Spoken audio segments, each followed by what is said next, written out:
Hypothyroidism में सबसे बड़ा मसला है वजन का बढ़ जाना। किस तरह से वजन कम कर सकते हैं हाइपोथायराइडिज्म? तो सबसे पहले आपने अपनी डाइट अच्छी रखनी है। डाइट अच्छी रखने के लिए आपको ज़रूरी है कि आप प्रोटीन का इस्तेमाल जो है वो नाश्ते के टाइम पे लें या फिर लंच के टाइम पे लें। डिनर के टाइम पे उसको अवॉइड करें। डिनर के टाइम पे हमेशा लाइट ग़िज़ा ली जाती है।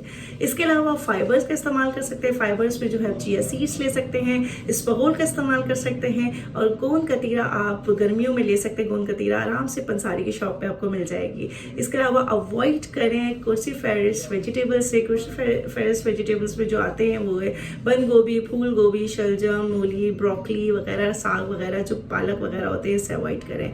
इसके अलावा आपने जो है डेली एक्सरसाइज करनी है। ब्रीथ एक्सरसाइज करें जो कि बहुत बेहतरीन है आपके लिए। डीप ब्रीथ एक्सरसाइज करें। इसके अलावा वाटर इनटेक अच्छा रखें। होम्योपैथिक मेडिसिन में आप फ्यूकस वेस्क्यू मदर टिंचर में ले सकते हैं। 10-10 कतरे दिन में 2 दफ़ा लें और इंशाल्लाह इससे आपका वजन कम